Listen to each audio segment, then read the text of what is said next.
If you've dealt with chronic back pain for any period of time, you know that flare-ups happen and they're super frustrating. They're very unpredictable and tend to happen at the worst time. The worst thing you can do is respond to flare-ups a very specific way, which is what 99% of back pain sufferers actually do. So today I'm gonna give you access to a private training that I did with some of my one-on-one students around flare-ups. I'm gonna go deep into how to respond to flare-ups, when flare-ups are good and when flare-ups are bad, as well as the absolute best strategy to approach a flare-up and calm it down as fast as humanly possible. Before we dive in, your back pain might be flaring up due to the workout program that you're following. It's very common. What I did is I went ahead and put together a free guide. You can go to fitnessforbackpain.com/pain-free training. I map out how your back pain workout should be looking, the exercises that you're picking, the order of the exercises that you're putting into your routine, and everything you need to build for yourself the perfect back-friendly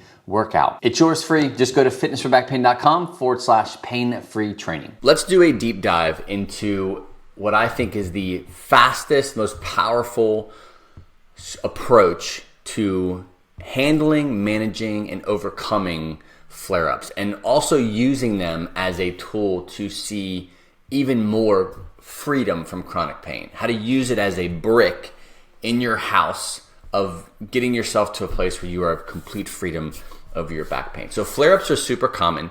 They are a part of your healing journey. If you are constantly falling in and out of flare-ups and you're not doing anything other than the same old stuff like stretching, chiropractic stuff, that's when flare-ups are becoming a problem. They're more of a sign that what you're doing is the wrong thing.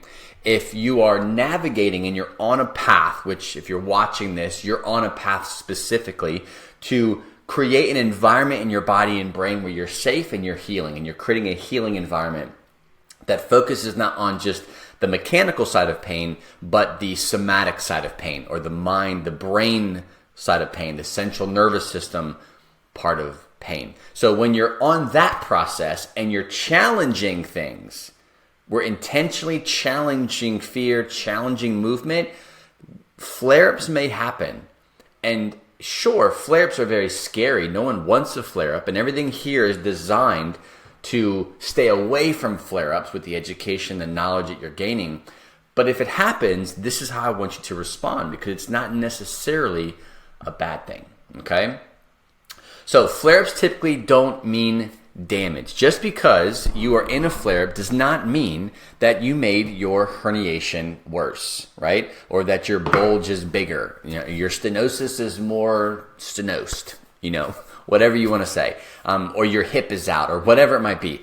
Flare-ups don't necessarily mean that you've caused more damage, which is why I always have people focus on the brain first, right? So when we've been in pain for a long time, our body and brain gets confused about what is real threat versus somatic, okay? So what I mean by that is when you've been living in pain for long periods of time, our brain gets stuck on these loops of pain, patterns of pain, expectations of pain, which creates chronic pain, right? We know that disc injuries heal, right? It could be 4 weeks, it could be 6 weeks, it could be 2-3 months maybe.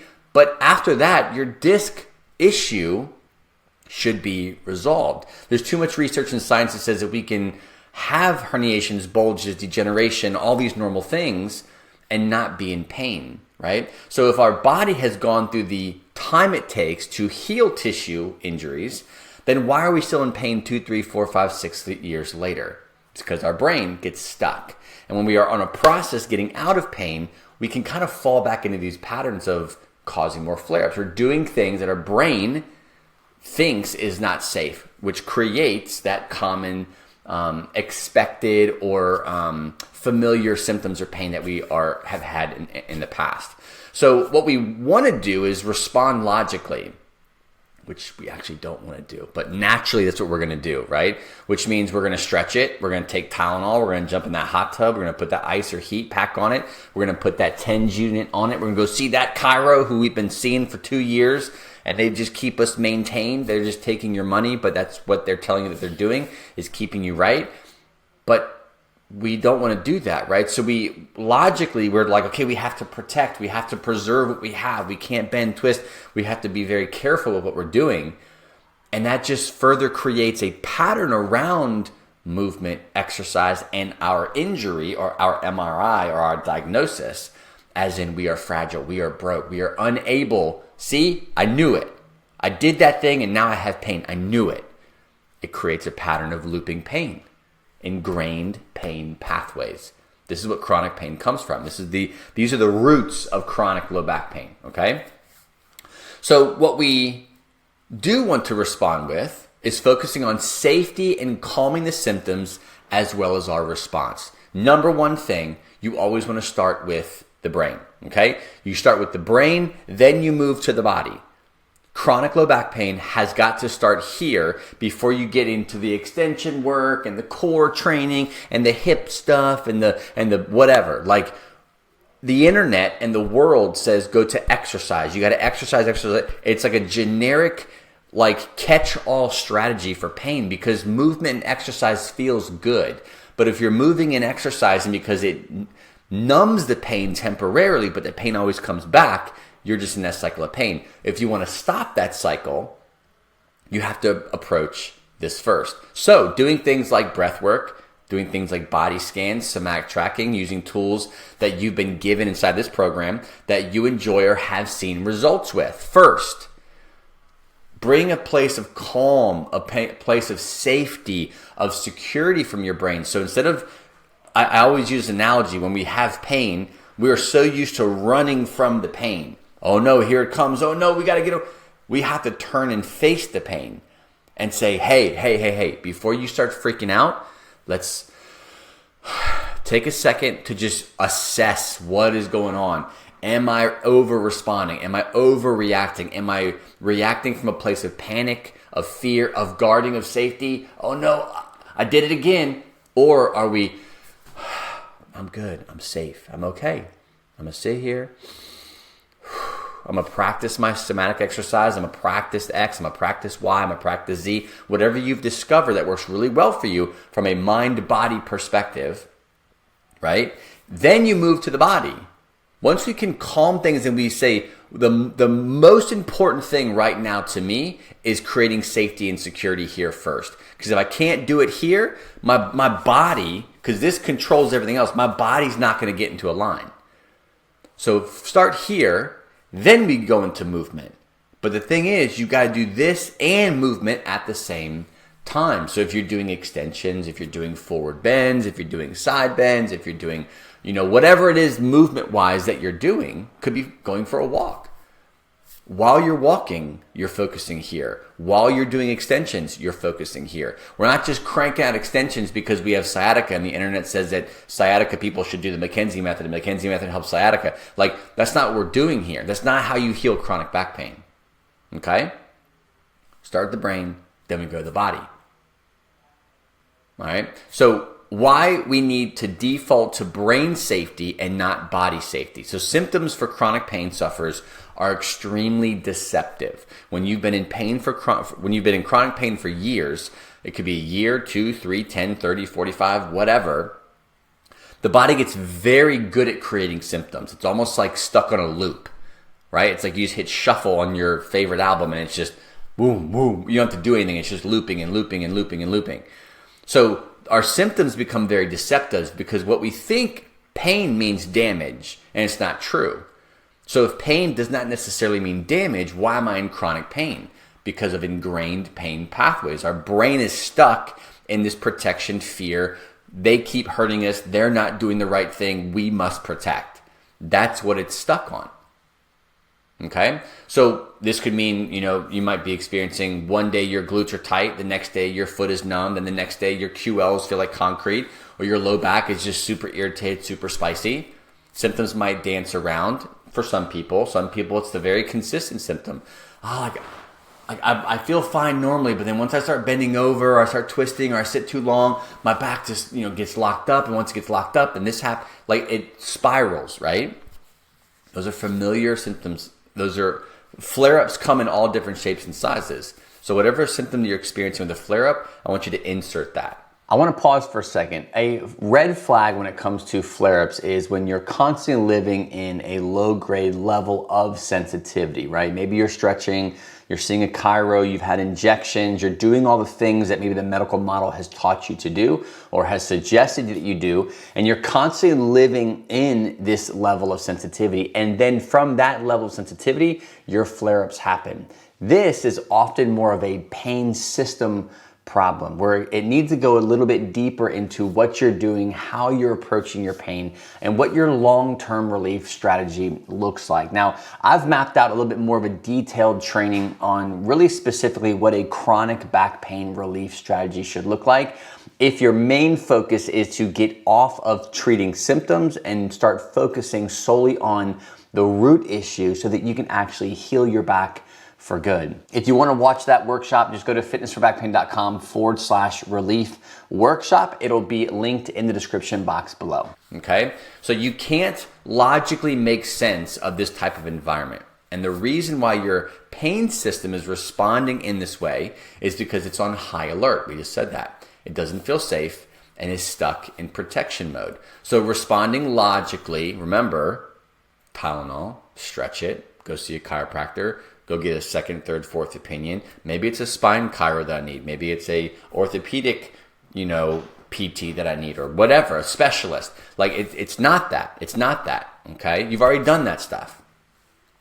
So we can't respond logically. We have to first respond with safety. Then we move into movement and exercise. Okay, so what I'd like to break down is how to look at movement and flare-ups. Okay, so this is kind of like the strategy that I like to incorporate when it comes to flare-ups, when it comes to like, what should I do? I understand the mind stuff, I understand the body stuff, I'm working on that. And the fortunate, unfortunate thing about when you're living in chronic pain and you've tried everything and nothing seems to be working on the medical model side, like this is the stuff that you're gonna wrestle with. This is the reality of things. When you're in pain, you're going to naturally fall back on logical things. You're going to naturally fall back on old habits. I'm going to stretch it. I'm going to get on the recumbent bike. I'm going to go on the step mill or the elliptical, and that usually just shakes out the yucky stuff. And it really doesn't. What it's doing is just numbing the pain because movement exercise feels good. But when you're done, because you don't have the healthy habits of creating safety in your brain, is those symptoms come back, and that's how flare-ups happen. Or that's how you're always dancing on the edge of flare-ups, whether it be a spasm, a sciatica flare-up, catching, whatever it might be. You're always dancing because you're always kind of tiptoeing on the line of doing too much, overdoing it for your pain system. So here's how to look at movement and flare-ups, okay? So the first thing I want you to do is I want you to assess the last 48 hours. What did you do differently? What's changed? Did you do a bunch of cleaning? Did you not sleep well? Did you do a bunch of yard work outside and you didn't really drink a whole lot of water and you're doing a lot of X, Y, and Z, and now the next day you're just flared up, right? What happened over the past 48 hours that may lead to more of a heightened pain response in your central nervous system? Don't necessarily think of it like a mechanical thing. Oh, I planted those 6 trees. That's why my back hurts, right? That's logical. That could very much be it, right? It's a lot of work.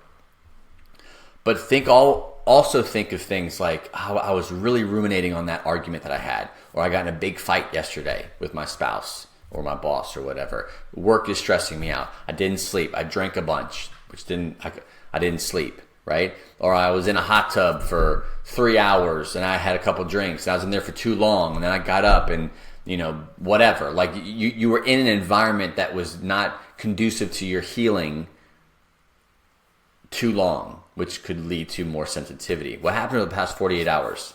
Assess that. Write these things down. Assess movement and exercise. Have any of these movements challenged your current pain threshold? Could you have done too much of something, gone too deep, too many times, or rushed through a routine? Okay? Your pain, you will live and die by your pain threshold, especially when you're in the recovery phase. Again, This relationship between the somatic or the brain's perception of fear, injury, pain, damage, and you using your body in movement, exercise, daily habits, hobbies, you have to marry both of these things. You can't just do exercise, and you can't just sit around and do breath work. Like that's not what we're trying to teach here. We're trying to teach the blend of both of these, but gaining an understanding of the central nervous system's impact on pain is critical if you want the exercise and movement to feel safe and to not produce symptoms anymore. Okay? There is a progressive overload, a strategy which we get into, where you are slowly picking things up, making things more harder, right? But if you're doing your assessment, did any of those movements or exercises or anything you did challenge that pain threshold? Did you know, man, I planted 6 trees. I did too much. I overdid it. Okay, that's an obvious thing. Could you have done too much of something such as being in the gym? You're working on a relief strategy. Maybe it's extensions. Maybe it's forward bends. Maybe it's twist to the right, twist to the left, or planks, or whatever you might be doing. Glute work, hip work, shoulder work, full body exercises. Did you do too much? Do you need to dial things back? You may have 3 or 4 workouts set for you, but maybe 1 or 2 of them is all you should be doing right now to create that safety, because the brain is responding, and we have to make sure the tissues feel safe and the tissues aren't responding because the brain's freaking out.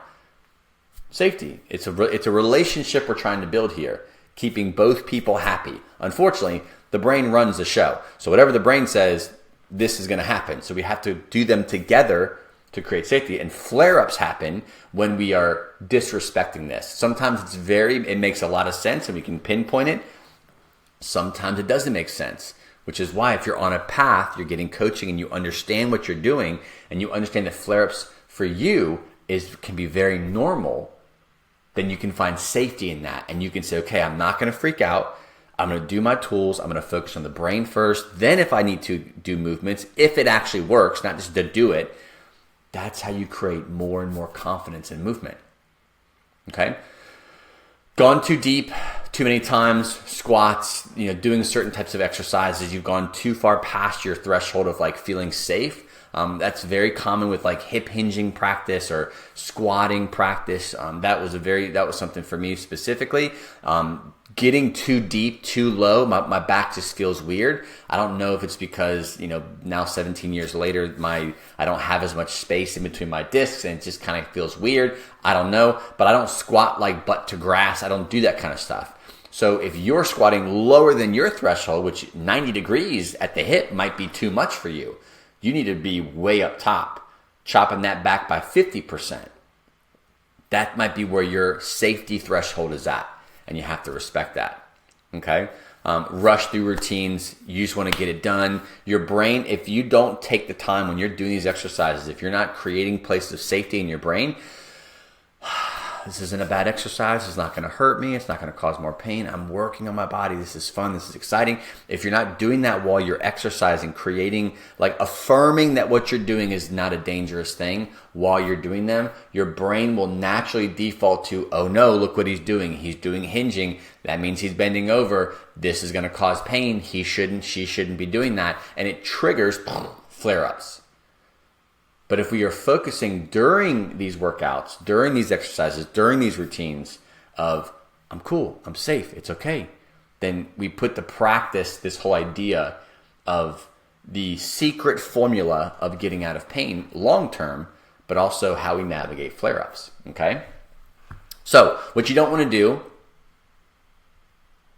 hang on a second before I jump into that. Assess the recovery. Chronic pain sufferers not only need to focus on safety with movement, but they need to keep the brain from spiraling and defaulting to old patterns. This is really important, and we're going to wrap up here in a second. We're going to assess the recovery. After our workout, what are we doing? Are we sitting around waiting for pain to happen? Oh no, there it is. Oh, my back's tight. Okay. I can't sit for the rest of the day. Cancel my plans. Is that what you're doing? That's a breeding ground for symptoms. It's a breeding ground for fear and tension and guarding. Or are we, it's okay to be sore. I'm fine. I'm safe. Nothing's wrong with me. I'm good. I'm on a plan. This is awesome. I feel good. Soreness is okay. It's okay to have a little bit of symptoms. I'm working. I'm building tolerance. I trust my body. That is what you're doing. That's how you recover as a chronic back pain sufferer. That's how you should prioritize recovery, as well as good nutrition, water, not pounding alcohol every night, like the natural recovery stuff, good sleep, walking often. But like, are we allowing our brain to not meditate on old thinking patterns and creating new ones? Okay, think of it like this: when you are, I use this analogy a lot. Think of your body or brain in pain is like walking the Appalachian Trail. Like, there's probably parts of that trail that are very smooth, very thousands of people have walked this path. It's totally recognizable of where you should be going. What you're doing with chronic pain is you are saying, okay, I'm done with this path and I'm going to go this direction now, which is very hard. It's very difficult to do this by yourself. It's very difficult to do this and not know why you're doing it and what it is you're doing. Because this pathway, even though it's frustrating and it's full of pain, I can see my chiro, he helps me. I can take my Tylenol, that helps me. I can do my stretches every day, that helps me. I can go see another PT, that helps me. And we can keep doing these things while we're on this Appalachian Trail and just live in pain for the rest of our life and in fear and lack of, or we turn and we blaze a new trail. You are blazing a new trail right now. And when you blaze trails, you get cuts, you get bruises, but guess what? They heal. All this stuff heals. Okay? So you're blazing a new trail, and the part of that is flare-ups sometimes, right? The goal is to not have them, but they happen. And the goal is to learn from them, make smarter decisions, but also change our response to them. So focus on recovery here and the physical body as well, okay? So no panic thinking, no guarding, hoping that, oh no, I hope it didn't cause pain. Oh no, I did too much. Oh no, panicking. We don't want to do that. What you want to do is breath work, visualizations, somatic exercises, affirming around soreness and symptoms. I have a little bit of tension, tightness. My QL is kind of funky. Instead of being like, okay, I got to make sure I baby that today. No, we're going to be like, it's okay. We're safe. Again, it's reaffirming that we're safe. What we're doing is actually going to work. Okay. What we're doing is healing our body. Flare-ups are inevitable. Don't fear them. They are breeding grounds for some of the biggest breakthroughs and long-term relief results you could ask for. Okay? Some of this somatic work and mind-body work, it's best done when you actually have symptoms. So, like, I know it's hard to say be joyful when you have pain, but when you're experiencing a little uptick in symptom, it's like, bam, now I can go to work and stop that thinking. When you're not in pain, you're either guarding, protecting, and only doing things that are safe for you, which is not relief, it's not healing, or you are truly free. Like, you're free now. You've done the work, you've put in the effort, you're being consistent, and you're free. Those are the only two options, right? So you have to challenge yourself. Am I protecting or am I truly free? Odds are you're not truly free yet. You're still working on this, right? So value these opportunities. Again, I don't want you to be in flare-ups. If you're constantly falling into flare-ups, we're doing the wrong thing. We're doing too much. We have to adjust. But also know, if you do have them, if you change the way you think and approach them, it could change your life. If you find yourself at a point where you have tried the injections, you've tried the stretches, you've tried the adjustments, you've seen an acupuncturist, you've done massages, you've done ice, heat, all the things, and your pain still comes back. Maybe it's a little bit less, maybe you've seen a little bit improvement, but every day you're waking up and you're navigating the symptoms that you're experiencing. This is not true healing. It's what the industry has sold us to say, hey, you need to constantly be managing your symptoms. You need to constantly be running from preventing and treating symptoms on a daily basis. And it is a lie. If you're living in chronic low back pain, there's a reason for it. And oftentimes it's not your fault. You're not lazy. You're not smart enough to make good decisions. It's just you're not being given the right information. If you're at a point where you're stuck, you're at a point where you're ready for a solution to your problem, you can reach out to me directly to see if us working one-on-one together would be a good fit for you. I don't know if you're a good fit without having that conversation. It's free to you. Just go to fitnessforbackpain.com/apply, or the link in the description box below will take you to the place you need to go. Thanks for watching. God bless, and I will see you on the next episode.